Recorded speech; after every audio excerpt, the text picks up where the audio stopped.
Allahumma salli wa sallim ala nabiyyina Muhammad wa ala alihi wa ashabihi wa man tabi'ahum bi ihsanin ila yaumiddin. Segala puji dan syukur kita haturkan pada Allah Subhanahu wa taala yang masih mencurahkan semua nikmat yang pada kita, terutama nikmat Islam dan nikmat iman, sehingga pada malam hari ini kita dapat mendengar kajian langsung bersama Ustadz kita, Ustadz Dr. Musyafa Ad-Darini LCMA Hafizahullah Ta'ala dengan tema Kaidah-kaidah dalam muamalah perdagangan. Salawat dan taslim tak lupa kami curahkan pada Nabi Muhammad Sallallahu Alaihi Wasallam beserta keluarganya, para sahabatnya, hingga umatnya yang mengikuti beliau hingga akhir zaman kelak. Sebelum kajian ini dimulai, Anda akan membacakan tata tertib selama kajian berlangsung. Pertama, check-in menggunakan nama asli. Kemudian yang kedua, kami mohon pada semua partisipan untuk memute audio dan video agar tidak mengganggu kelangsungan kajian pada malam hari ini. Kemudian yang ketiga, apabila ingin menyampaikan pertanyaan dapat disampaikan dengan melalui chat room Zoom atau pada kolom komen pada YouTube Kolbun Salim TV. Dan yang keempat, diperbolehkan untuk bertanya langsung pada Ustadz dan kami mohon untuk raise hand terlebih dahulu. Mungkin itu mukadimah yang dapat Ana sampaikan, dan selebihnya akan Ana persilahkan pada Al-Ustadz Dr. Musyafa Ad-Darini LCMA Hafizahullah Ta'ala. Tafadhol ya Ustadz. Bismillahirrahmanirrahim. Assalamualaikum warahmatullahi wabarakatuh. Innal hamdalillah nahmaduhu wa nasta'inuhu wa nastaghfiruh wa na'udzu billahi min syururi anfusina wa min sayyiati a'malina may yahdihillahu fala mudhillalah wa may yudlil fala hadiyalah wa asyhadu an la ilaha illallah wahdahu la syarikalah wa asyhadu anna Muhammadan abduhu wa rasuluh sallallahu alaihi wa ala alihi wa sahbihi wa man tabi'ahum bi ihsanin ila yaumil liqa'ih. Para jemaah sekalian, kaum muslimin dan kaum muslimat dimanapun Anda berada, alhamdulillah segala puji hanya bagi Allah Subhanahu wa taala yang telah memberikan kenikmatan-kenikmatannya kepada kita. Sampai saat ini kita masih diberikan keselamatan, diberikan kemudahan untuk melakukan amalan-amalan yang mulia. Di antaranya melakukan amalan menuntut ilmu agama. Mudah-mudahan amalan yang mulia ini bisa kita lakukan dengan ikhlas hanya karena Allah Subhanahu wa taala mengharapkan pahalanya. Dan mudah-mudahan Allah Subhanahu wa taala memberikan kepada kita semuanya ilmu yang bermanfaat, ilmu yang berkah, ilmu yang bisa mendatangkan kebaikan, kemuliaan, dan kebahagiaan kepada kita semuanya di dunia ini dan di akhirat nanti. Salawat dan salam semoga selalu terlimpahkan dan tercurahkan kepada Nabi yang sangat kita cinta, kita junjung tinggi, selalu kita taati dan kita percayai, Nabi Agung Muhammad sallallahu alaihi wasallam. Mudah-mudahan salawat dan salam tersebut juga terlimpahkan kepada seluruh keluarga beliau, seluruh sahabat beliau, dan seluruh kaum muslimin yang mengikuti beliau dan para sahabatnya dengan baik hingga hari akhir nanti. Ikhwati wa akhwati fillah rahimani wa rahimakumullah. Pada kajian yang sebelumnya kita sudah membahas tentang muqaddimah ya, atau pembukaan dari tema kaidah-kaidah dalam muamalah perdagangan. Kita kemarin sudah membahas tentang apa yang dimaksud dengan kaidah. Kita juga sudah membahas apa yang dimaksud dengan perdagangan. Kita juga sudah membahas tentang jenis-jenis dari akad, ya.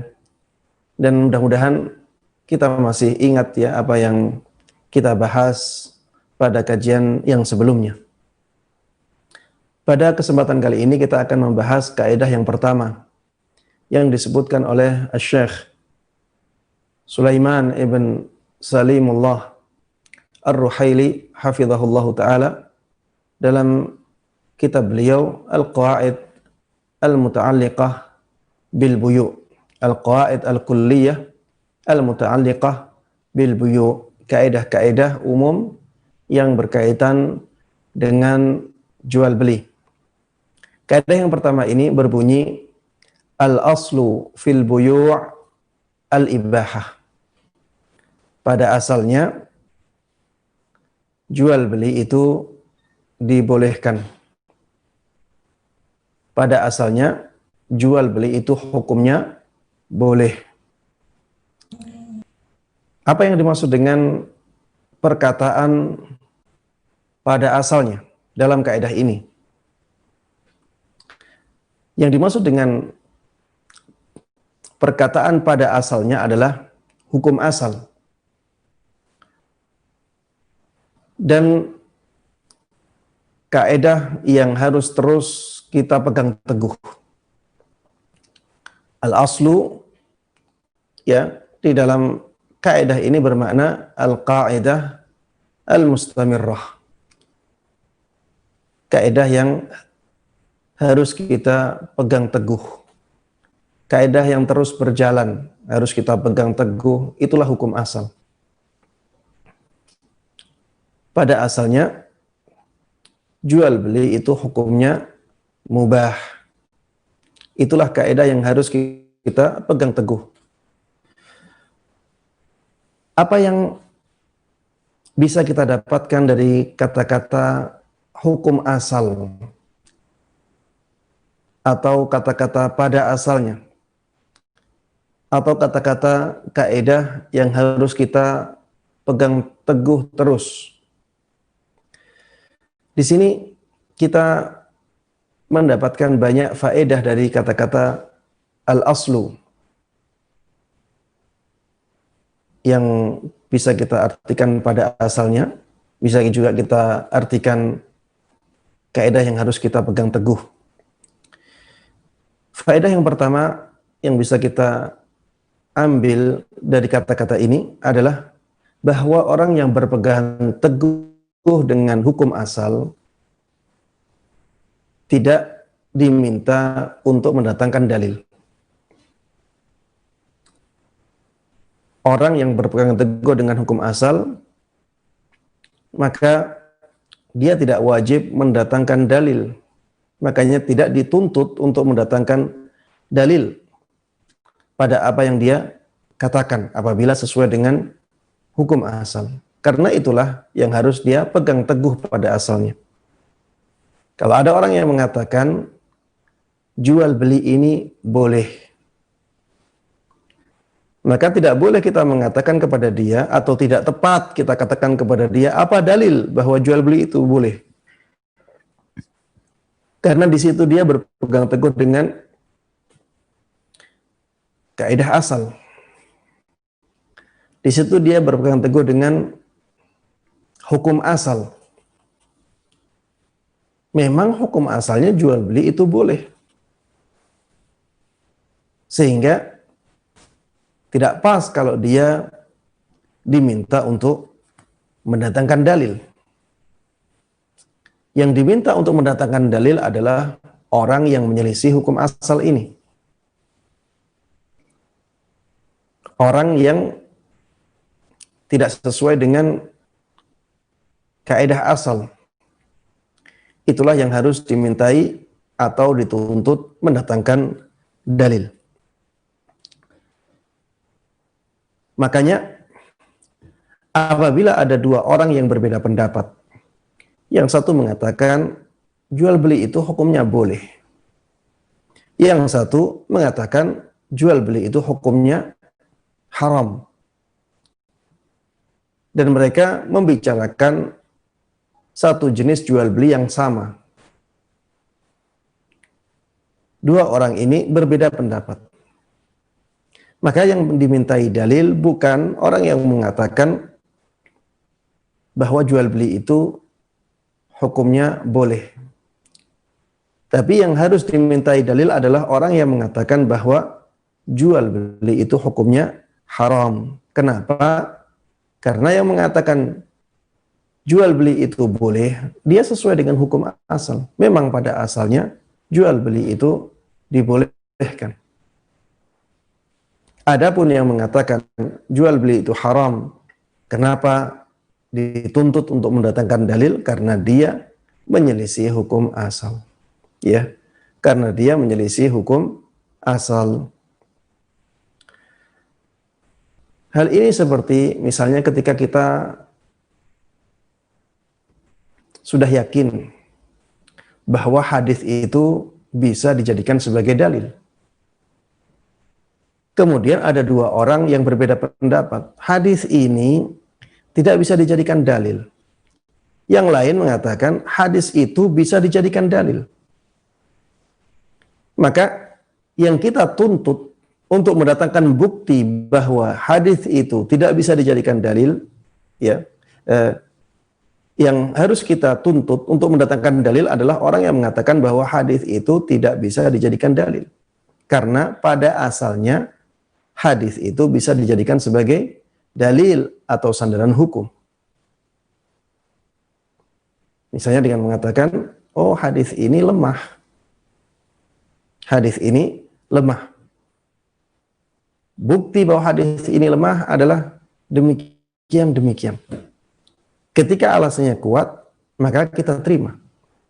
Ketika alasannya lemah, maka kita tidak menerimanya dan kita kembali ke hukum asal bahwa pada asalnya kita boleh berhujjah dengan hadis. Begitu pula dalam masalah ini. Dan semua kaidah yang diawali dengan kata-kata al-asl bisa diterapkan faedah ini. Misalnya al-aslu fil asya al-muntafa' biha al-ibahah. Pada asalnya segala sesuatu yang bermanfaat itu hukumnya boleh. Maka setiap ada sesuatu yang ada manfaatnya, maka hukumnya dibolehkan. Kalau ada orang yang mengatakan terhadap sesuatu yang ada manfaatnya tidak boleh, maka dia harus mendatangkan dalil. Ya, dia harus mendatangkan dalil. Seperti misalnya khamr. Khamr bisa mendatangkan manfaat.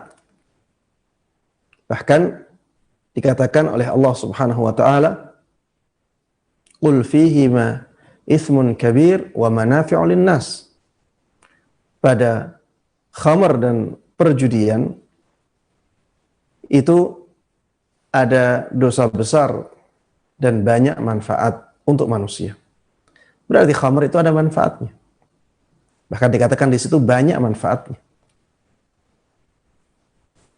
Kalau kita katakan khamr itu haram, maka kita harus mendatangkan bukti yang kuat.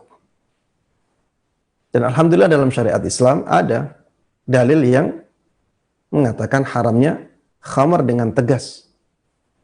Ya ayyuhalladzina amanu innamal khamru wal maisiru wal ansabu wal azlamu rijsun min amali syaitan fajtanibuh. Bahwa itu adalah sesuatu yang kotor, termasuk dari perbuatan syaitan, maka jauhilah.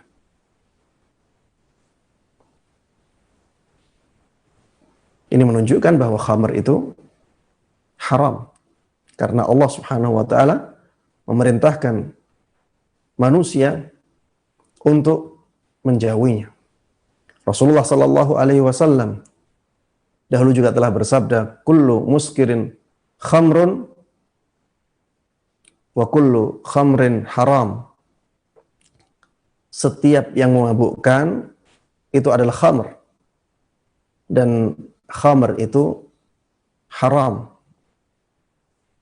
ma askara katsiruhu faqaliluhu haram. Sesuatu yang ketika dalam takaran yang banyak itu memabukkan, maka sedikit dari sesuatu itu juga diharamkan. Ketika dalilnya kuat seperti ini, maka kita baru terima bahwa sesuatu yang bermanfaat itu menjadi haram. Begitu pula dalam masalah jual beli, ya. Pada asalnya jual beli itu hukumnya boleh. Kalau ada orang mengatakan jual beli tertentu hukumnya haram, maka kita harus meminta kepada dia mana dalilnya. Mana dalilnya? Kalau dia bisa mendatangkan dalil yang kuat yang menjelaskan bahwa jual beli itu diharamkan, maka kita terima. Kalau tidak, maka kita tetap mengambil hukum asalnya. Karena dalil dia lemah dan kita punya kaidah yang sangat kuat yang ditunjukkan oleh banyak dalil bahwa pada asalnya jual beli itu hukumnya halal, hukumnya dibolehkan. Kemudian di antara faedah yang bisa kita ambil dari kata-kata pada asalnya atau al-aslu,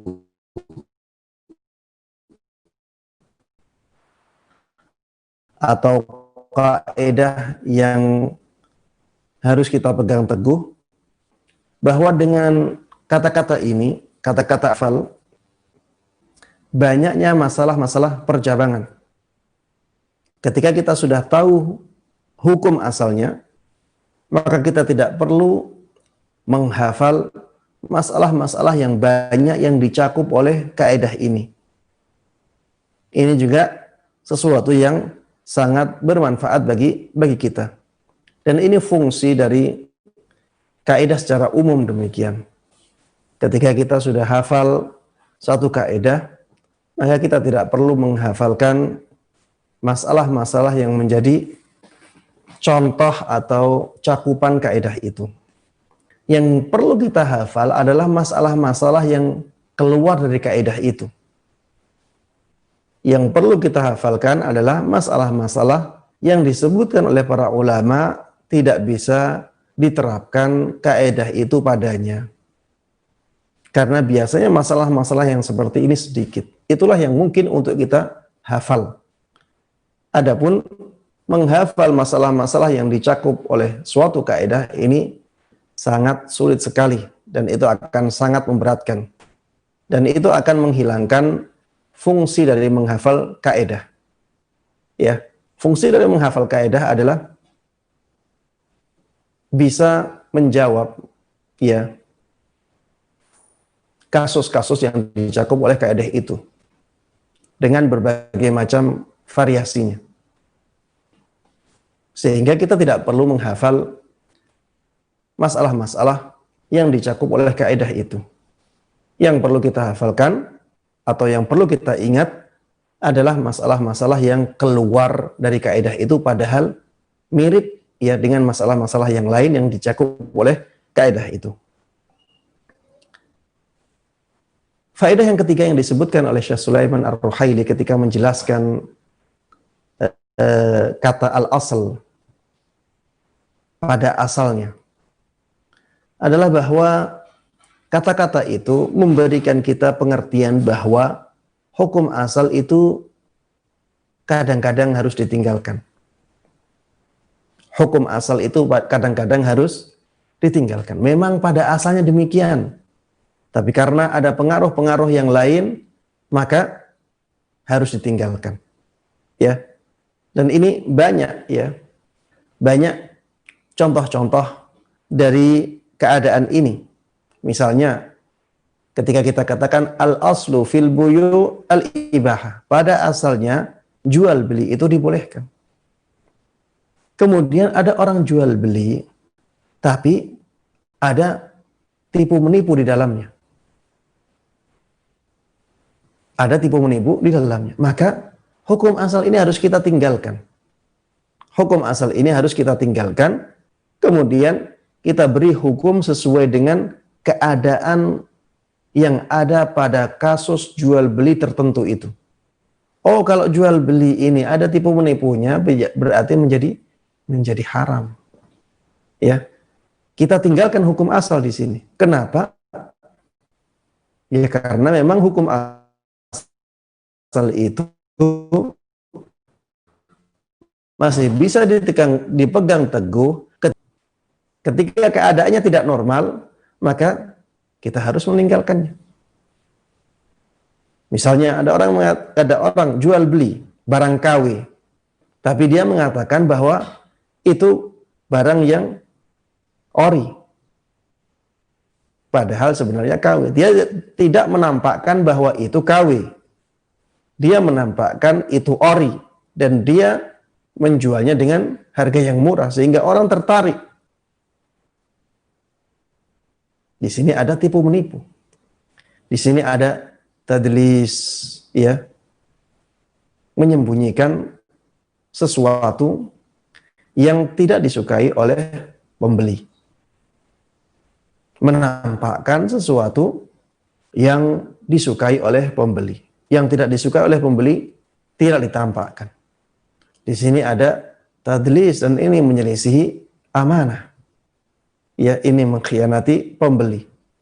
Jual beli yang seperti ini menjadi tidak boleh. Walaupun kita katakan itu jual beli. Kenapa? Ya, karena kita katakan jual beli itu boleh, itu hukum asalnya. Ketika ada pengaruh-pengaruh yang mempengaruhi jual beli itu menjadi tidak baik, maka kita katakan jual beli itu menjadi tidak dibolehkan. Baik. Contohnya lagi, misalnya ketika ada kaidah yang berbunyi al-aslu fil umuril 'aridah al-'adam. Pada asalnya sesuatu yang datang belakangan itu tidak ada. Pada asalnya sesuatu yang datangnya belakangan itu tidak ada. Ada orang bertanya, "Ya Ustadz, aku tadi sholat, di dalam sholat ana merasakan ada sesuatu yang keluar, tapi ana masih ragu-ragu. Ada sesuatu yang keluar dari dubur, tapi ana masih ragu-ragu. Bagaimana kita menjawabnya? Kita katakan itu masih keraguan. Pada asalnya sesuatu yang diragukan, ya itu tidak ada.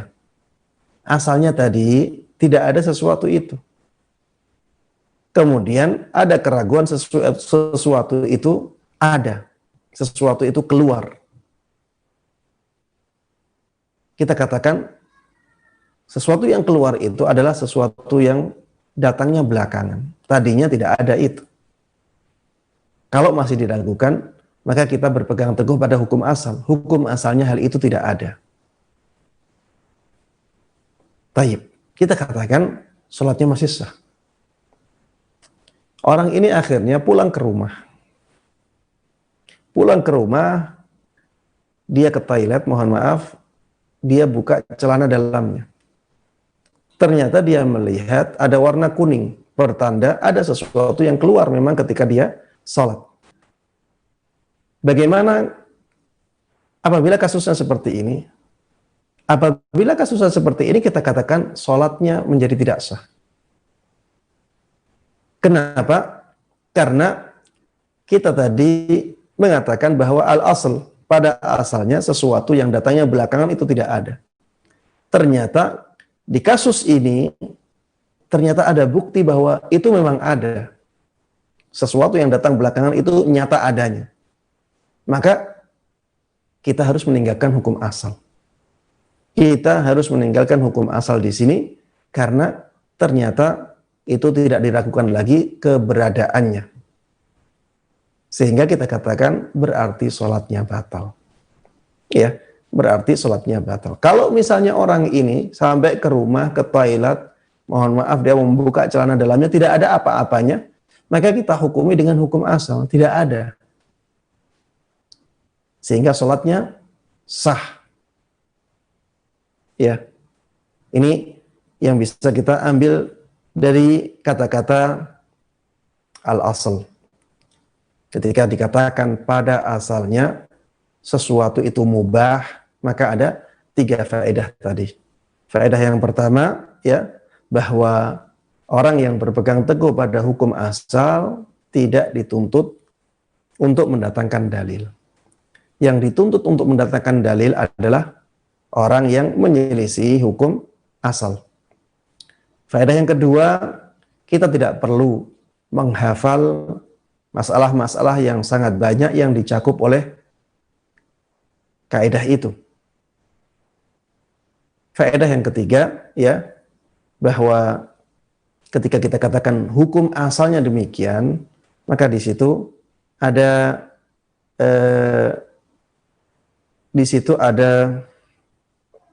petunjuk bahwa hukum asal itu bisa saja berubah, sehingga harus ditinggalkan. Hukum asal itu bisa saja berubah karena pengaruh-pengaruh situasi, pengaruh-pengaruh kondisi tertentu, sehingga hukum asal itu harus ditinggalkan. Baik. Apa yang dimaksud dengan al-ibahah? Ketika dikatakan al-aslu fil buyu al-ibahah. Pada asalnya jual beli itu dibolehkan. Apa yang dimaksud dengan ibahah di sini? Yang dimaksud dengan al-ibahah di sini adalah sesuatu yang dibolehkan oleh syariat, ya. Dan tidak ada perbedaan antara melakukan dan meninggalkannya dari sisi pujian atau celaan. Tidak ada perbedaan antara meninggalkan dan melakukannya dari sisi pujian dan celaan. Kalau ditinggalkan, tidak ada pujian dan tidak ada celaan. Kalau dilakukan juga demikian, tidak ada pujian, tidak ada celaan. Inilah yang dimaksud dengan mubah, ya. Sesuatu yang dibolehkan oleh syariat. Baik. Ada sebagian ulama, ya, yang membedakan antara mubah dengan afu. Kalau afu dalam bahasa kita artinya dimaafkan. Kalau mubah dibolehkan. Ada yang membedakan antara dua istilah ini.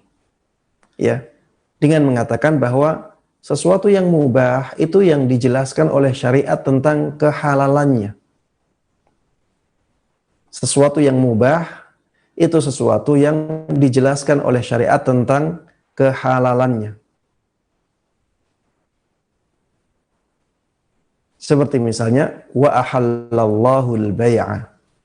Allah telah menghalalkan jual beli. Ada petunjuk yang jelas bahwa jual beli itu dihalalkan. Maka ini disebut sebagai sesuatu yang mubah. Adapun sesuatu yang afu, yang dimaafkan adalah sesuatu yang didiamkan oleh syariat. Sesuatu yang didiamkan oleh syariat. Jadi syariat tidak mengatakan itu halal, syariat juga tidak mengatakan itu haram. Maka di sini hukumnya afu. Afu itu dimaafkan. Ya akhirnya boleh kita lakukan. Hanya saja mereka membedakan, ya, membedakan derajatnya. Kalau yang mubah jelas, ada dalil jelasnya. Adapun yang afu itu tidak ada dalil khususnya. Tapi syariat tidak membicarakan tentangnya. Dan yang tidak dibicarakan oleh syariat berarti dimaafkan. Berarti boleh juga dilakukan. Ya, namun ya pembedaan ini tidak banyak pengaruhnya dalam penerapan. Ya, pembedaan istilah ini tidak banyak pengaruhnya dalam penerapan, sehingga kurang begitu besar manfaatnya. kurang begitu besar manfaatnya. Maka kalau kita ya mengatakan bahwa semuanya kita masukkan dalam kategori mubah, maka tidak ada masalah karena dua-duanya dibolehkan, ya. Karena dua-duanya dibolehkan, dan para ulama juga mengatakan la musyahata fil istilah, ya.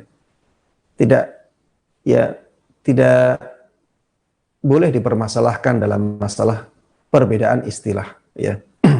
Baik. Jadi makna kaidah al-aslu fil buyu al-ibahah, makna kaidah ini adalah merupakan sesuatu standar yang harus kita pegang terus dalam masalah jual beli, adalah bahwa jual beli itu dibolehkan, ya. Merupakan standar yang harus kita pegang teguh terus, bahwa jual beli itu dibolehkan. Kita tidak boleh mengatakan jual beli itu diharamkan atau dilarang, kecuali apabila ada dalil yang menunjukkan dilarangnya jual beli tersebut. Baik. Apa yang mendasari kaidah ini? Apa dalil-dalil yang menunjukkan benarnya kaidah ini? Banyak sekali dalil yang menunjukkan benarnya kaidah ini.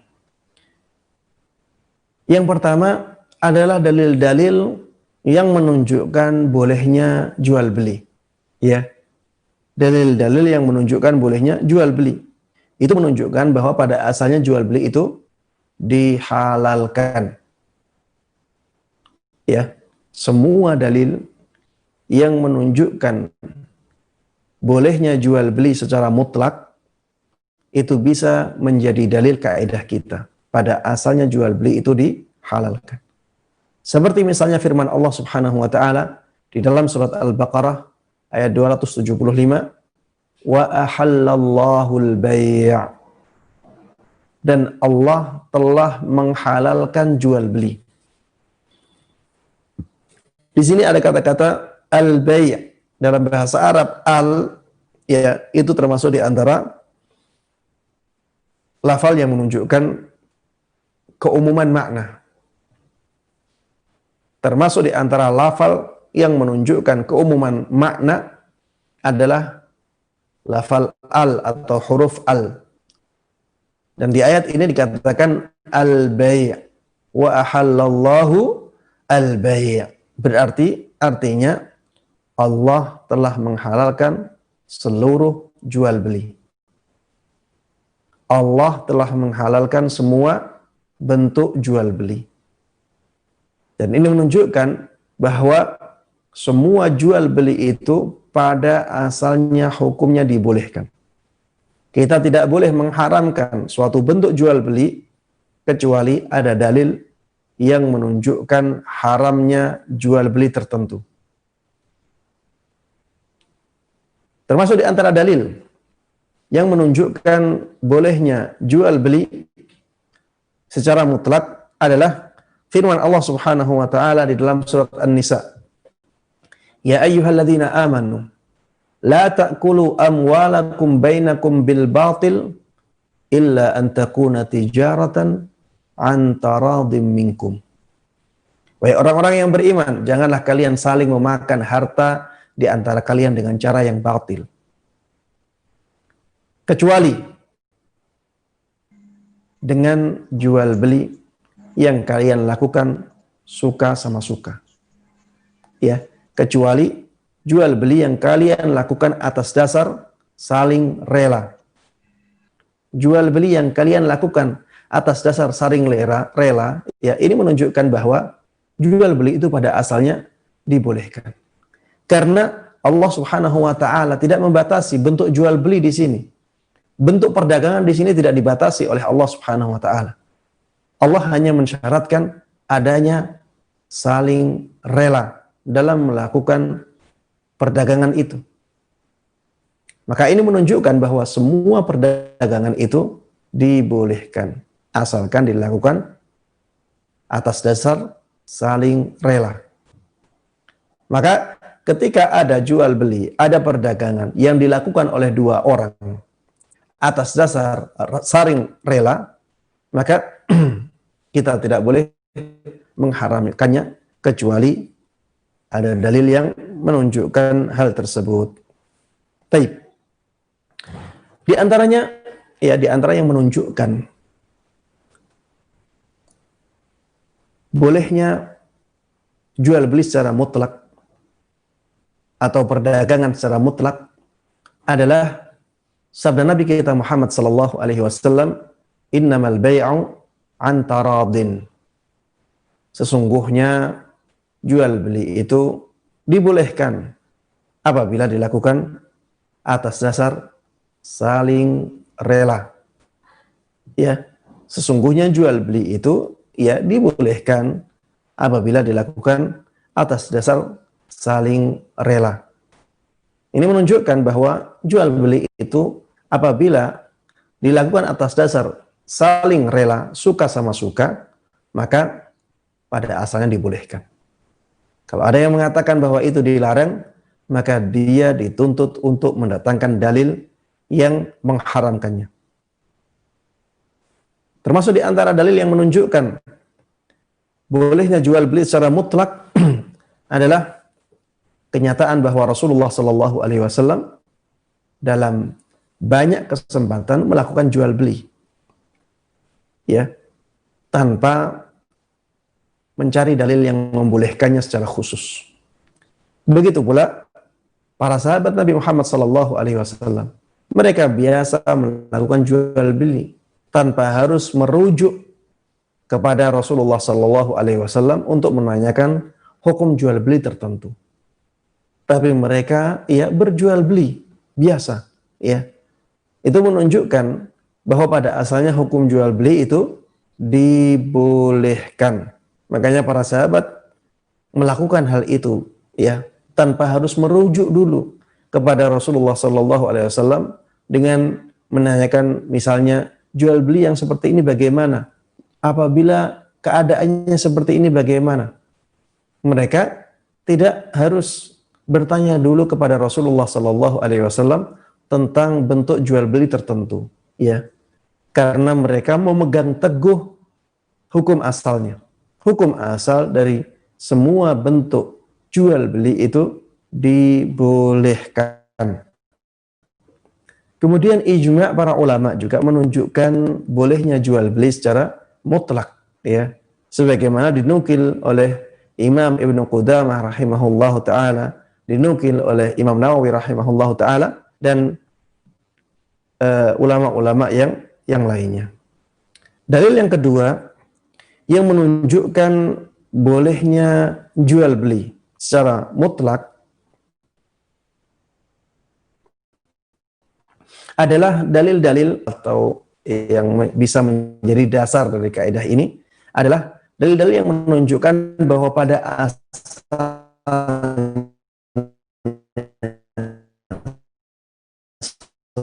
sesuatu yang bermanfaat itu dibolehkan, ya. Pada asalnya segala sesuatu yang bermanfaat bagi manusia itu dibolehkan, dan termasuk maka pada asalnya jual beli itu dibolehkan. Pada asalnya jual beli itu dibolehkan karena dia termasuk di antara sesuatu yang mendatangkan manfaat bagi manusia. Dalil ketiga yang menunjukkan benarnya kaidah yang sedang kita bahas, al-aslu fil buyu' al-ibahah, adalah karena jual beli ini bukan termasuk bab ibadah, ya. Jual beli ini tidak termasuk dalam kategori ibadah. Maksudnya dalam kategori adat. Ya, adat itu sesuatu yang non ibadah.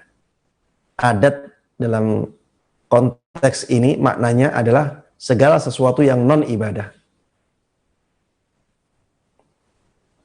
Dan jual beli pada asalnya ya masuknya dalam bab adat. Maksudnya dalam segala sesuatu yang bukan ibadah. Dan segala sesuatu yang bukan ibadah itu pada asalnya dibolehkan. segala sesuatu yang bukan ibadah itu pada asalnya dibolehkan. Dan jual beli termasuk yang non ibadah, ya. Jual beli termasuk sesuatu yang bukan ibadah. Makanya pada asalnya dibolehkan. Al aslu fil buyu' al ibahah. Pada asalnya jual beli itu hukumnya boleh. Dalil yang keempat yang menunjukkan benarnya kaidah yang sedang kita bahas adalah semua dalil yang menunjukkan bahwa syariat ini adalah syariat yang memberikan kemudahan. Semua dalil yang menunjukkan bahwa syariat ini adalah syariat yang memberikan kemudahan bisa dijadikan sebagai dalil untuk kaidah yang sedang kita bahas. Kenapa? Karena dengan dibolehkannya jual beli, maka manusia akan menjadi mudah. Dengan dibolehkannya jual beli, maka manusia menjadi mudah. Dan segala sesuatu yang memberikan kemudahan itu diajarkan di dalam Islam, ya. Karena Islam pada asasnya itu memberikan kemudahan. Allah Subhanahu wa taala dalam banyak ayat mengatakan, ya, makna ini. Yuridullahu bikumul yusra wa la yuridu bikumul usra. Allah menginginkan kemudahan untuk kalian. Allah tidak menginginkan untuk kalian kesulitan. Yuridullah ayyukhaffifa ankum. Allah Subhanahu wa taala menghendaki agar kalian ringan. Maksudnya dalam agama ini, ma yuridullahu liyaj'ala 'alaikum min haraj. Allah tidak menginginkan adanya kesulitan untuk kalian. Wa ma ja'ala 'alaikum fid dini min haraj. Allah tidak menginginkan ada kesulitan dalam agama ini. Ya, banyak sekali ayat-ayat yang menjelaskan masalah ini, bahwa agama Islam datang dengan kemudahan. Dan ketika jual beli itu memberikan kemudahan untuk manusia, maka pada asalnya jual beli itu dibolehkan karena sesuai dengan nilai umum dalam syariat Islam, yaitu memberikan kemudahan kepada manusia. Taib. Jadi semua jual beli itu pada asalnya dibolehkan. Taib. Apa saja jual beli yang tidak dibolehkan? Tadi kita sudah menyinggung masalah bahwa apabila kita sudah memahami suatu kaidah, maka kita tidak perlu menghafalkan contoh-contohnya yang sangat banyak. Tidak perlu kita menghafalkan banyak contohnya, karena kalau kita hafalkan semuanya, maka akan menjadi sangat memberatkan. Karena biasanya kaidah itu cakupannya luas sekali. Masalah yang dicakupnya bisa sampai ribuan. Ya, bisa sampai ribuan kasus. Maka yang dihafalkan jangan contoh-contohnya. Atau jangan masalah-masalah yang dicakup oleh kaidah itu. Yang dihafalkan adalah masalah-masalah yang keluar dari kaidah itu. Maka kalau kita ingin mengetahui apa saja masalah-masalah yang keluar dari kaidah ini, Syekh Sulaiman Ar-Ruhaili hafizahullah ta'ala, beliau menyebutkan kaidah lagi agar kita tidak perlu menghafal masalah-masalah yang keluar dari kaidah ini. Beliau mengatakan, kullu bai'in faqada syartan min syurutil bai' aw wujida fihi mani'un fahuwa bai'un kharaja 'anil qa'idah. Ya. Intinya bahwa semua jual beli yang ada salah satu syaratnya yang tidak terpenuhi, atau ada dalam jual beli itu sesuatu yang menjadikannya tidak sah, ya, maka jual beli itu tidak masuk dalam kaidah ini.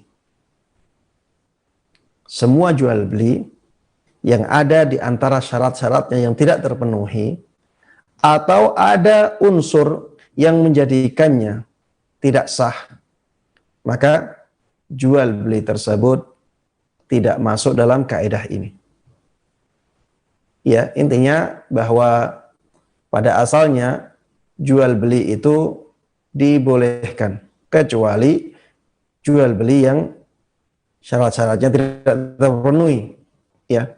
Atau dalam jual beli tersebut ada unsur-unsur yang menjadikannya tidak dibolehkan. Dan termasuk di antara kaidah umum dalam masalah ini bahwa segala sesuatu yang mengantarkan dua belah pihak kepada pertikaian, maka itu dilarang dalam jual beli. Segala sesuatu yang mengantarkan kedua belah pihak kepada pertikaian, maka yang seperti ini dilarang. Ya. Kalau ada dalam jual beli, maka jual belinya menjadi dilarang. Taib. Yang berikutnya adalah contoh kaidah yang contoh dari kaidah yang kita bahas ini. Dan di sini kita akan mengambil contoh-contoh yang insya Allah mudah kita fahami. Yang pertama adalah jual beli kredit. Apa hukum jual beli kredit? Kita sudah tahu kaidah al-aslu fil buyu' al-ibahah. Pada asalnya semua jual beli itu hukumnya boleh. Baik. Kalau kita ditanya bagaimana dengan jual beli kredit? Apa jawaban kita? Kalau kita sudah tahu kaidah ini, kita akan mengatakan boleh. Jual beli kredit itu hukumnya apa? Boleh. Karena apa? Karena dia jual beli. Karena dia jual beli. Ketika ada orang mengatakan, atau ketika kita katakan bahwa jual beli kredit itu dibolehkan, maka tidak pas kalau kita ditanya tentang apa dalilnya. Kalau ada orang yang bertanya kepada kita apa dalilnya ketika kita katakan jual beli kredit itu boleh, maka ini pertanyaan yang tidak pas, ya. Pertanyaan yang tidak pada tempatnya. Ketika kita katakan, ya, jual beli kredit itu boleh, maka memang pada asalnya demikian. Maka tidak tepat apabila kita ditanya kenapa dibolehkan. Kita akan sangat mudah menjawab memang Allah mengatakan boleh. Wa ahallallahu al-bai'. Allah menghalalkan semua jenis jual beli. Dan jual beli kredit termasuk dalam kategori jual beli. Tidak perlu kita ditanya tentang dalilnya. Itu memang hukum asalnya. Berbeda kalau kita katakan jual beli kredit itu haram. Maka di sini kita harus mendatangkan dalil apa yang menjadikannya haram. Ya, apa yang menjadikannya haram? Kita tahu ya, jual beli kredit ya. Kita menjual sesuatu tapi pembayarannya dicicil, ya. Pembayarannya sedikit demi sedikit sampai lunas. Itulah jual beli kredit. Baik. Ustaz, apakah berarti semua jenis jual beli kredit itu dihalalkan? Jawabannya iya. Kecuali apabila ada jual beli kredit yang di situ ada unsur yang menjadikannya diharamkan.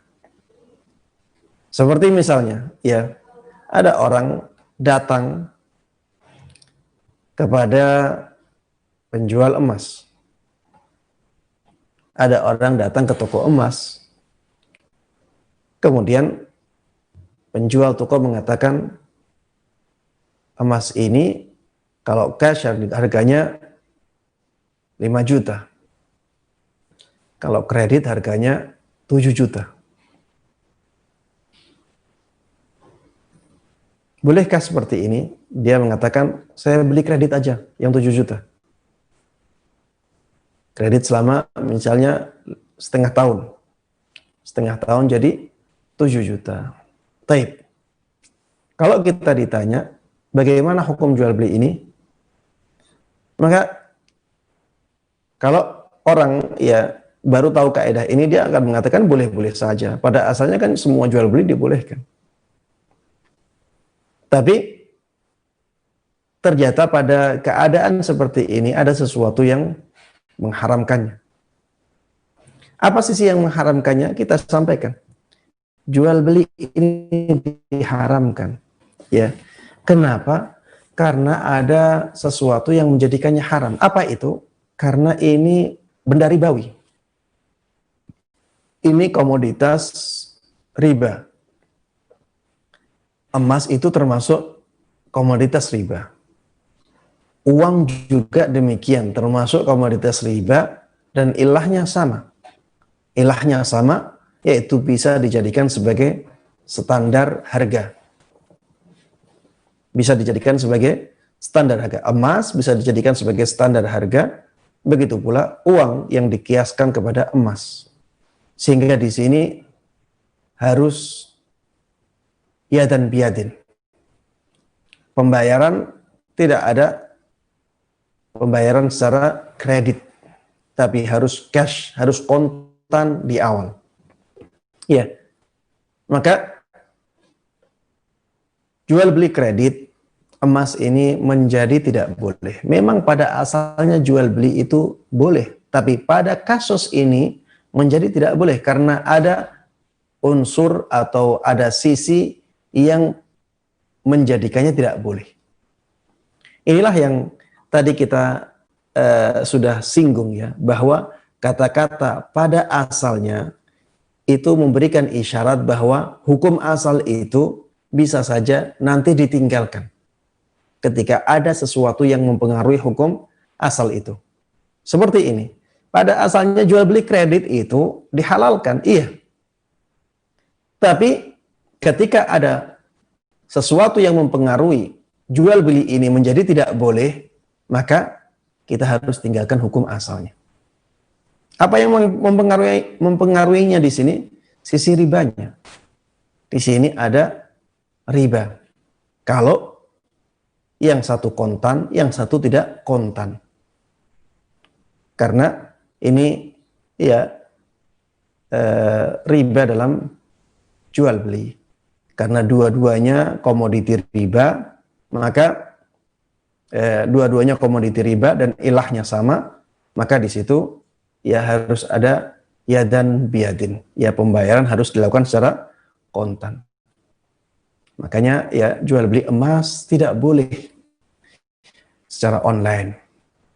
Jual beli emas secara online itu tidak dibolehkan karena kalau kita transfer uang, maka emasnya tidak kita terima saat itu juga. Sehingga di sini ya ada yang ditangguhkan. Ya, ada yang ditangguhkan. Emasnya ditangguhkan, uangnya sudah kita kirim. Ini riba nasi'ah jadinya. Di sini jadi riba nasi'ah. Karena dua komoditi ini sama-sama ilahnya. Ya. Begitu pula jual beli emas dengan perak. Ilahnya sama, kedua-duanya menjadi standar harga. Maka ketika ada jual beli di antara keduanya, maka harus kontan, ya, maka harus kontan. Taib. Contoh yang kedua, kita tadi katakan jual beli kredit itu boleh. Jual beli kredit itu boleh. Memang hukum asalnya itu.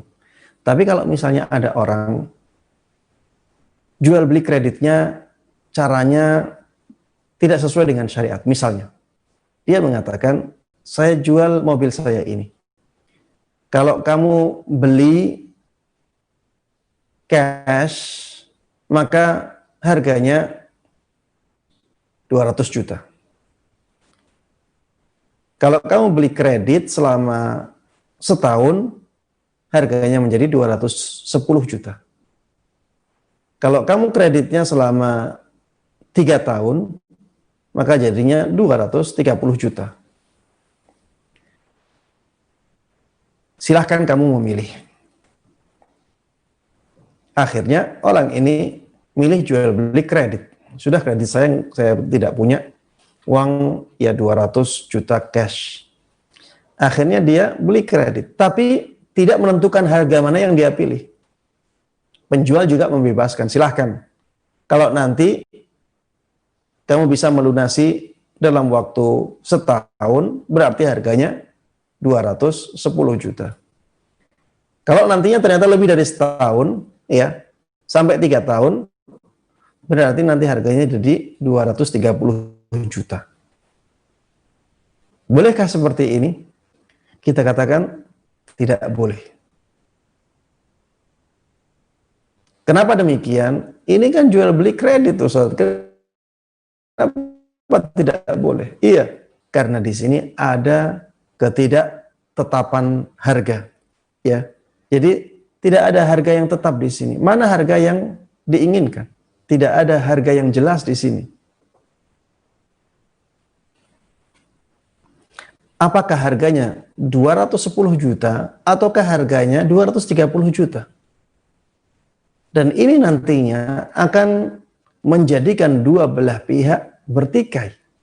Bisa jadi penjual menginginkan orang tersebut lunasnya lebih dari setahun agar dia dapat uang 230 juta. Sehingga dia berusaha menghalang-halangi pembeli untuk melunasi mobilnya agar dia dapat keuntungan yang lebih. Bisa jadi demikian. Dan nantinya kalau keadaannya demikian akhirnya menjadikan dua belah pihak bertikai. Maka di sini ya menjadi tidak boleh. Kredit yang seperti ini tidak boleh. Taib. Ustadz, berarti bagaimana Ustadz? Kredit yang boleh itu bagaimana? Maka jawabannya adalah kredit yang boleh adalah kredit yang barangnya dan harganya tidak harus diserahkan secara kontan, ya. Di selain komoditi riba maksudnya. Kemudian harganya itu sudah ditetapkan di awal. Ya. Dari sini kita paham bahwa jual beli kredit itu bisa atau dibolehkan selain pada dua hal atau dua keadaan. Keadaan yang pertama pada komoditi riba karena harga dan barang harus kontan, maka di sini tidak boleh ada kredit. Karena kalau kredit otomatis masuknya ke riba nasi'ah. Riba karena penangguhan salah satu dari barang yang menjadi objek akad. Kemudian keadaan yang kedua yang tidak boleh kredit, ya, apabila harganya tidak tetap.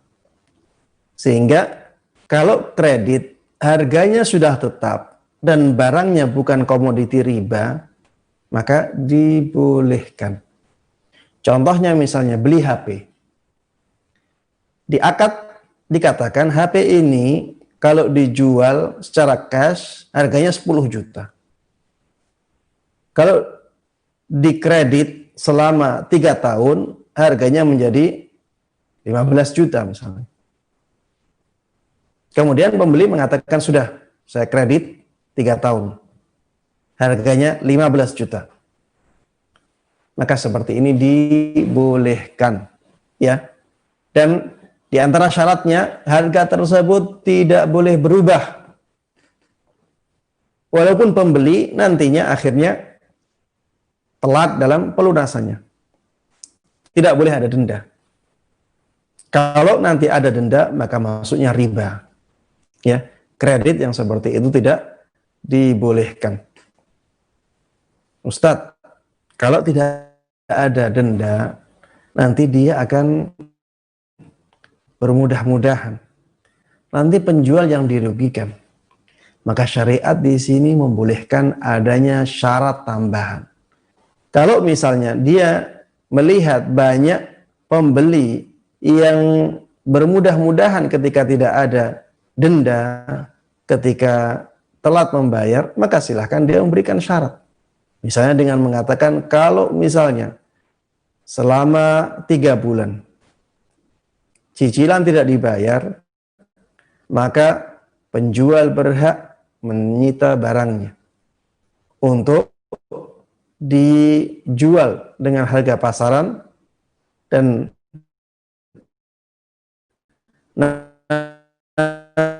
nanti dari hasil jual beli itu ya digunakan untuk menutup hutangnya pembeli kepada penjual. Ya seperti ini dibolehkan. Silahkan dibuat syarat tambahan seperti itu. Islam memberikan ruang untuk itu, membuka pintu untuk itu sehingga tidak ada yang dizalimi. Ya, Islam menjunjung tinggi kaidah la tadzlimuna wa la tudzlamun. Kalian jangan menzalimi orang lain dan kalian tidak dizalimi. Ya, Islam menjaga keadilan ini. Baik.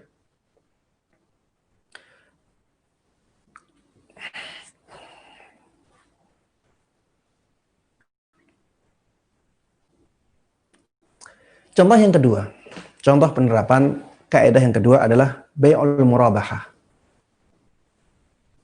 Jual beli murabahah namanya. Istilahnya murabahah. Murabahah itu jual beli yang penjualnya menyebutkan harga dasar, harga modal. Misalnya mengatakan, saya ingin jual HP second anak ini. Anak belinya second, harganya 1 juta. Ini pasaran harganya 1,5 juta.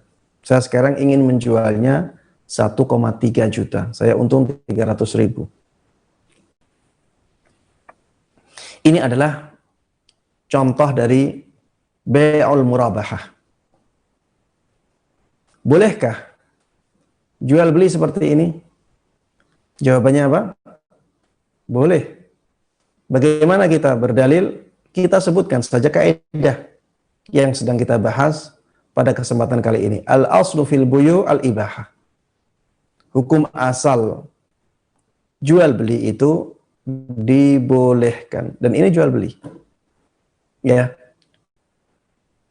Tidak ada bedanya dengan jual beli biasa kecuali si penjual menyebutkan harganya. Menyebutkan harga modalnya. Misalnya ada orang ingin menjual mobilnya. Dia sebutkan harga dasarnya, harga modalnya. Dia pintar cari mobil yang harganya murah. Kemudian dia dapatkan. Setelah dia beli, dia bilang mobil ini saya dapatkan dengan harga 80 juta. Harga pasarannya 100 juta. Saya ingin jual mobil ini sekarang 89 juta. Kalau kamu ingin, saya jual. Ini bai'ul murabahah. Dan ini dibolehkan. Ya, ini dibolehkan karena pada asalnya jual beli itu memang dibolehkan. Baik. Sekarang jual beli murabahah ini dimodifikasi di zaman ini. Ya, dikembangkan dengan bentuk lain. Ada istilah sekarang bai'ul murabahah lil wa'id bisyira. Bai'ul murabahah lil wa'id bisyira. Jual beli murabahah untuk orang yang berjanji akan membelinya. Bagaimana bentuk jual beli ini? Bentuk jual beli ini adalah apabila ada seorang yang ingin membeli barang. Dia cari di pasar. Ya, misalnya dia cari rumah. Akhirnya dia keliling di kota tertentu. Dia lihat ada rumah dijual, ada rumah dijual, ada rumah dijual. Dan akhirnya dia cocok dengan salah satu rumah yang dijual di kota itu. Setelah dia menentukan tempatnya, maka dia pergi ke teman, ya, pergi ke teman dia yang kaya dan punya uang. punya uang cash flow-nya ya besar. Datanglah dia ke orang tersebut. Wahai fulan, ana pengen beli rumah yang tempatnya di sini. Dia sebutkan tempat tertentu. Rumah itu dibanderol dengan harga 1 M. Saya sekarang tidak punya uang 1 M itu. Kamu kan punya banyak uang. Gimana kalau kamu beli rumah itu dengan cash, nanti aku akan membelinya dari kamu dengan kredit. Nanti kreditnya selama misalnya 5 tahun. Jadi misalnya 1 M 300 juta nggak ada masalah. Karena bisa membayarnya selama 5 tahun. Akhirnya si fulan tersebut karena menginginkan keuntungan, akhirnya pergi untuk membeli rumah tersebut secara cash. Setelah dibeli, maka si fulan ini mengatakan kepada orang yang tadi mengatakan kepadanya, yang berjanji ingin membelinya. Dan dia menjualnya dengan kredit. Jadi di sini ada 3 pihak ya. Dalam jual beli ini ada 3 pihak. Ada orang yang ingin membeli, ada orang yang membelikan, ada pemilik rumah. Ya, ada pemilik rumah, ada orang yang ingin membeli, ada orang yang ingin membeli.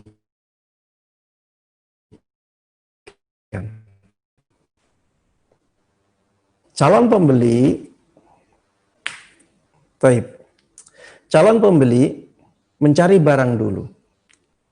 Ketika mendapatkan barang yang diinginkan oleh dia, dia pergi ke orang yang bisa membelikan dia. Bisa orang, bisa bank. Ya, intinya orang yang punya, ya, pihak yang punya uang kontan.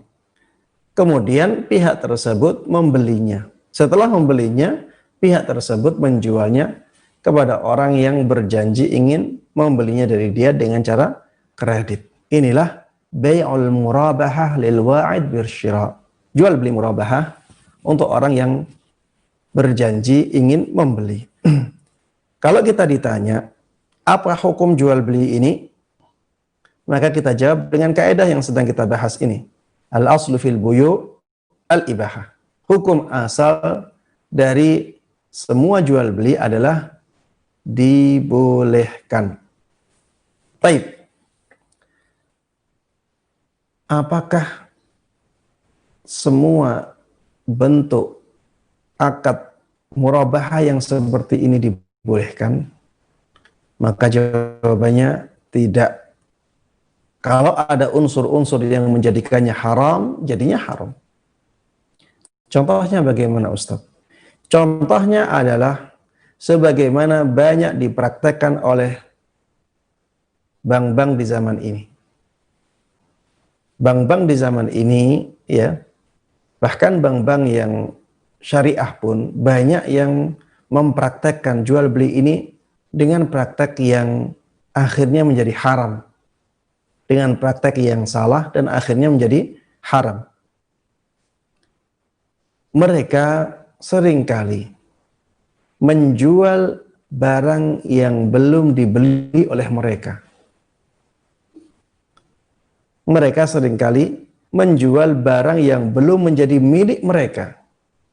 Mereka sudah beli, mereka sudah jual, padahal mereka belum membelinya. Biasanya yang terjadi di perbankan adalah ada orang menginginkan misalnya sebuah apartemen. Menginginkan sebuah apartemen tertentu. Kemudian orang ini pergi ke bank. Karena orang ini tidak punya uang cash. Dia ingin bank membelikan dia. kemudian nanti dia beli dari bank dengan cara kredit. Apa yang dilakukan oleh bank? Bank langsung mengatakan, "Taib, kita sanggup untuk membeli itu, tapi sekarang tulis perjanjian dulu." Ya, tulis perjanjian dulu bahwa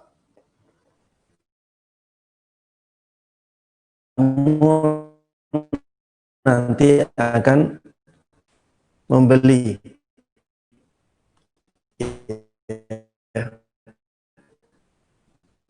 dan kamu harus menyerahkan DP secara cash. Setelah itu pembeli ya membayar kepada bank dengan cara kredit. Ini praktek yang banyak dilakukan oleh bank dan ini praktek yang salah. Kan jual beli jenis ini menjadi diharamkan. Jual beli yang dinamakan bai'ul murabahah lil wa'id bisyira, jual beli murabahah untuk orang yang berjanji akan membeli, apabila dipraktekkan dengan cara seperti ini menjadi diharamkan. Kenapa demikian? Karena ya bank akhirnya menjual sesuatu yang belum dia miliki. Bagaimana solusinya, Ustadz? Kalau misalnya dia ingin solusi yang syar'i, maka praktekkanlah yang dikatakan oleh para ulama. Silahkan banknya membeli dahulu. Dan bank tidak boleh memaksa calon pembeli apabila nanti calon membeli mengundurkan diri. Ya, tidak boleh bank memaksa calon pembeli apabila nanti bank membelinya, tapi qadarullah pembeli mundur. Bank tidak boleh memaksanya untuk membeli. Karena apa? Karena sebelum itu dia hanya berjanji saja. Jadi belum terjadi akad jual beli. Belum terjadi akad jual beli. Kalau ada yang mengatakan, "Ustadz, bukankah menyelisih janji itu berdosa?" Kita katakan, kalaupun kita memilih pendapat itu, iya, bahwa menyelisih janji itu berdosa, tapi tetap saja ini tidak menunjukkan bahwa akad jual beli sudah ada. Akad jual beli tetap belum ada ketika itu. Dia hanya berjanji. Dia belum berjanji, dia belum melakukan akad jual beli. Dia berjanji akan melakukan akad jual beli dengan bank. Maka bank tidak boleh memaksanya. Ya.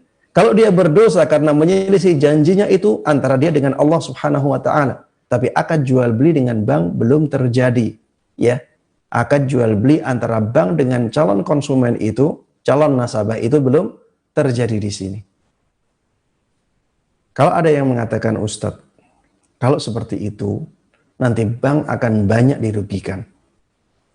Karena akan banyak orang yang seperti ini. Apalagi di zaman ini. Bisa jadi ada orang yang disuruh, ya, orang suruhan.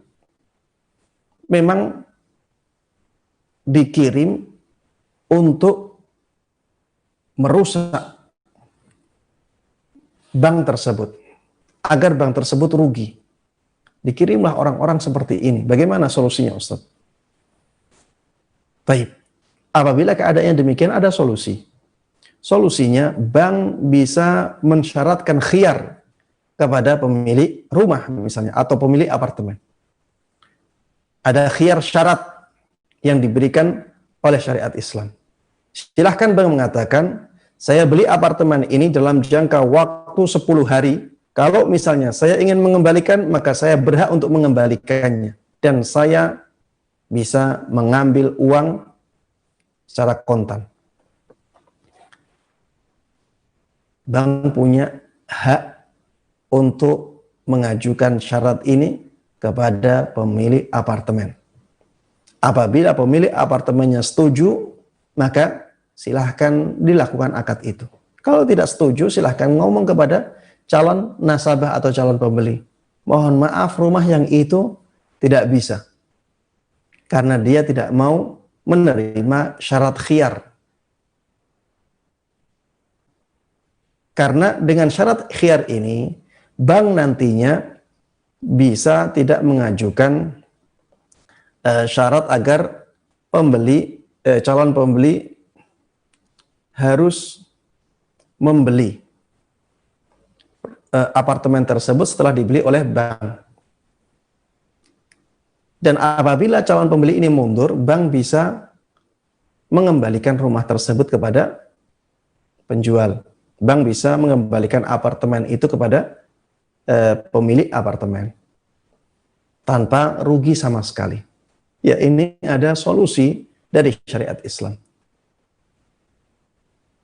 Maka jangan sampai kita melakukan hal-hal yang bertentangan dengan syariat Islam, karena syariat Islam ini sudah diatur sedemikian rupa oleh Allah Subhanahu wa taala, dan tidaklah Allah Subhanahu wa taala mengatur masalah ini kecuali agar kita sebagai umat manusia tidak dizalimi dan tidak menzalimi orang lain. Baik. Saya di sini ingin memberikan penekanan dalam masalah ini. Jual beli yang menjadi contoh terakhir ini adalah jual beli yang banyak terjadi di zaman ini. Pada asalnya jual beli ini diperselisihkan oleh para ulama. Ada yang mengatakan ini akal-akalan dalam masalah riba. Ya, ini akal-akalan untuk membolehkan riba. Ada yang mengatakan demikian. Di antara yang mengatakan ini adalah Syekhuna Muhammad ibn Salih al-Utsaimin.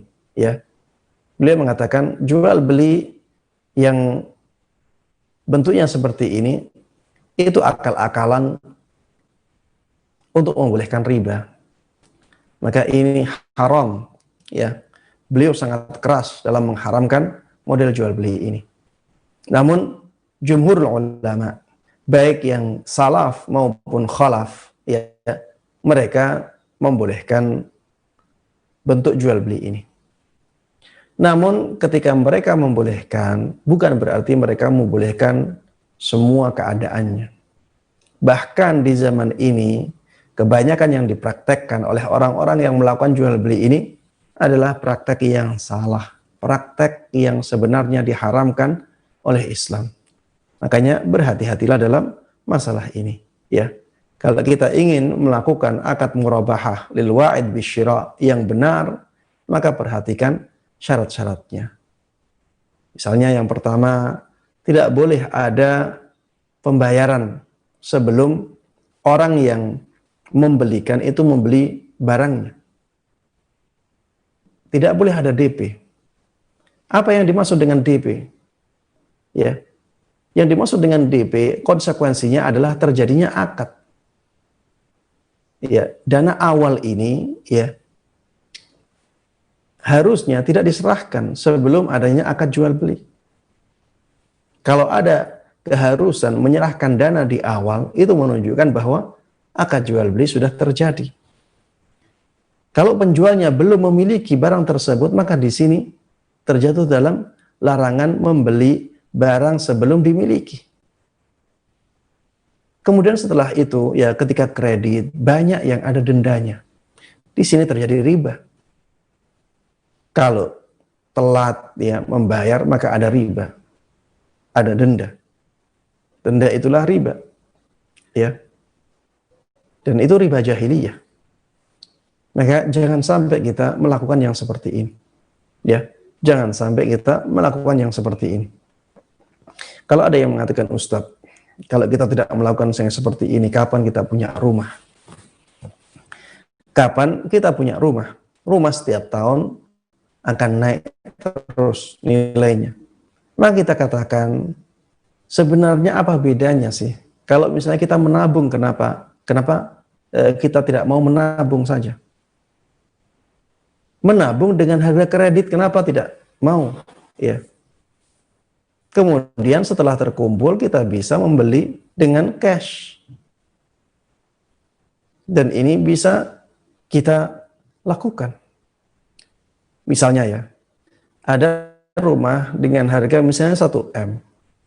Dengan cash harganya misalnya 800 juta, dengan kredit harganya 1 M selama setahun atau 2 tahun.